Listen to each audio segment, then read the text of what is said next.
This isn't a mosque! This is science! They laughed at her 5 daily prayers, called it a distraction, a waste of time. The thing they mocked became the signal that saved them. The first warning wasn't the smoke, it wasn't the trembling ground, and it wasn't the instruments. It was silence. At 5:42 in the morning, Mount Kerrang stood beneath a pale orange sunrise, its peak disappearing into a thin blanket of clouds. For nearly 50 years, the volcano had slept.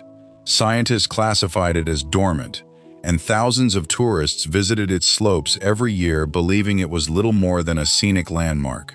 But mountains have memories, and sometimes they wake without asking permission. Leading that week's geological expedition was Professor David Marshall, a volcanologist whose reputation stretched across 3 continents. He had studied active volcanoes for over 30 years and trusted only one thing: evidence. Among the 6-member research team was 26-year-old Zainab Rahman. She was the youngest scientist on the expedition. She was also the only Muslim on the team. Zainab had earned top honors in geology, but before she ever stepped into a laboratory, she had memorized the Quran. To her, faith and science were never enemies. One taught her why to seek knowledge, the other taught her how. Not everyone shared that view. As the team prepared to continue climbing, Zainab checked her watch. The time for Dhuhr prayer had arrived. She quietly removed a folded prayer mat from her backpack. One of the researchers laughed. "Seriously? Right now?" Another shook his head.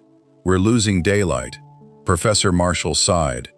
"We're here to study a volcano, not stop every few hours." Zainab smiled politely. "My prayer will only take a few minutes." Without another word, she walked a short distance from the group and began praying. The wind carried ash across the mountain as the others unpacked equipment. They exchanged amused glances. One whispered, "She'll never make it in field research if she keeps doing this." Zainab heard none of it. Her attention belonged elsewhere. When she finished, she packed away her mat and continued the climb without saying a word. By evening, the team established camp less than 2 miles from the crater. The instruments showed nothing unusual. Gas pressure remained stable. Ground movement was minimal. Everything suggested another routine survey. Yet something felt different. Not strange, different. The birds that had followed them throughout the lower forest were gone. The insects that had filled the evening air had vanished. Even the monkeys that local guides often warned climbers about were nowhere to be seen. Zainab stood quietly, looking toward the tree line.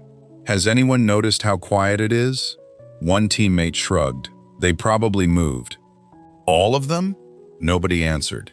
Later that evening, while collecting rock samples, she noticed the smell of sulfur had become noticeably stronger. She recorded the observation. Then another. Tiny hairline cracks had appeared across an area of cooled lava that local maps described as stable. She photographed them. During dinner, she raised her concerns. "I think something is changing." Professor Marshall compared her notes with the digital readings. "Our sensors don't show increased activity, but they don't explain the missing wildlife. The animals are probably migrating. The sulfur concentration has doubled since yesterday. It can fluctuate. The new cracks weren't here this morning." Another researcher smiled. "You're connecting unrelated things." Professor Marshall closed his laptop. "We continue tomorrow." The discussion ended. But the mountain hadn't finished speaking. That night, Zainab couldn't sleep. The air felt unusually warm despite the high altitude. Around 4:30 in the morning, she quietly left her tent for tahajjud. The stars stretched across the sky, above the dark outline of the volcano. She spread her prayer mat. The mountain was completely silent. As she entered sujud, her forehead rested gently against the volcanic ground. She remained there longer than usual. Then, she felt it. Not an earthquake, not a violent tremor, a faint, rhythmic vibration. almost like a heartbeat. She lifted her head, waited. Nothing. She lowered herself again. Another pulse. Barely noticeable, but real. She stood and walked several meters away. The vibration disappeared. She returned to the same place. It returned. She didn't panic. Instead, she began thinking like a scientist. She checked the direction of the wind. She examined nearby steam vents. One was releasing more vapor than it had the previous evening. The sulfur smell had intensified again. Then she looked up. A flock of birds suddenly burst from the far side of the mountain. Hundreds of them, all flying away. Fast. Zainab ran back to camp. "Everyone, wake up!" The team emerged from their tents. Professor Marshall looked irritated. "What happened?" "The volcano is changing." He immediately checked the portable monitoring station. The screen remained mostly calm. "You woke everyone because of a feeling?" "No," she spoke calmly. "I observed stronger sulfur emissions, fresh surface cracks, disappearing wildlife, increased steam activity, and repeating ground vibrations." One researcher laughed. "You felt vibrations during prayer?" "I confirmed them after checking twice." Professor Marshall stared at her. Then he glanced at the monitor again. Still normal. He hesitated. Just then, a sharp beep interrupted the silence. Every head turned. One seismic line jumped, then another. The monitor began recording rapid harmonic tremors. As the team continued down the mountain, the eruption intensified. The sky turned black. Ash rained down like snow. Chunks of volcanic rock crashed into the slopes behind them, sending dust and debris in every direction. Then disaster struck. A section of the evacuation trail collapsed beneath their feet. The only remaining route was blocked by thick ash, making it almost impossible to see more than a few yards ahead. The youngest researcher froze. I can't see." Another team member fell to one knee, coughing violently. Their emergency radio crackled with static before going completely silent. No signal, no way to call for help. Zainab looked around desperately. The rescue helicopter they had been expecting was somewhere above the ash cloud, but the smoke was too thick for the pilots to spot them. Then her eyes fell on the folded green prayer mat still strapped to her backpack. She quickly pulled it free. The bright color stood out sharply against the black volcanic ash. Climbing onto a large rock, she stretched the mat wide above her head and began waving it with both hands. "Keep waving," Professor Marshall shouted. The others joined in, using flashlights and reflective emergency blankets to create as much contrast as possible. For several tense moments, nothing happened. Then, a faint chopping sound echoed through the ash-filled sky. The helicopter. Its searchlight swept across the mountainside once, twice, then suddenly stopped. The pilot had seen the bright prayer mat moving against the dark volcanic landscape.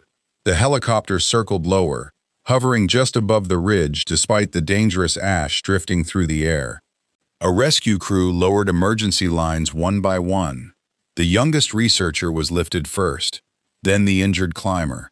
Finally, Zainab climbed aboard last, still holding the prayer mat that had caught the pilot's attention. As the helicopter rose above the mountain, everyone looked down in stunned silence. Only minutes later, a massive explosion ripped through the exact ridge where they had been standing. The pilot glanced back at the team and said quietly, "If that signal hadn't stood out through the ash, we would never have found you." Professor Marshall looked at the prayer mat resting in Zainab's hands. What had appeared peaceful at sunrise now looked like another world. News of the eruption spread across the country. Every major network covered the rescue. Reporters praised the research team for escaping. But one question kept returning. What made you leave before the eruption? Professor Marshall stepped to the microphone. It wasn't my instruments. He looked toward Zainab. It wasn't my decision. It was hers. He explained how she had noticed subtle warning signs everyone else dismissed. When a reporter asked whether prayer had predicted the eruption, Zainab answered carefully. My prayer didn't predict the eruption. It gave me a quiet moment to observe what I might have ignored if I had rushed. My faith reminds me to be humble. My scientific training helped me understand what I was seeing. The two worked together. Her answer spread across newspapers and television interviews. Months later, universities used the expedition as a case study. Not because prayer replaced science, but because the team learned a lesson every scientist should remember. Good observations can come from anyone. Titles do not guarantee wisdom. Experience should never silence careful evidence. Professor Marshall later introduced a new rule for every expedition he led. Before any decision was finalized, every team member, from the newest student to the senior professor, would have the opportunity to report unusual observations without interruption. He called it the last voice protocol. Years later, when people asked him what changed his leadership forever, he always gave the same answer. I almost ignored the person who was paying the closest attention.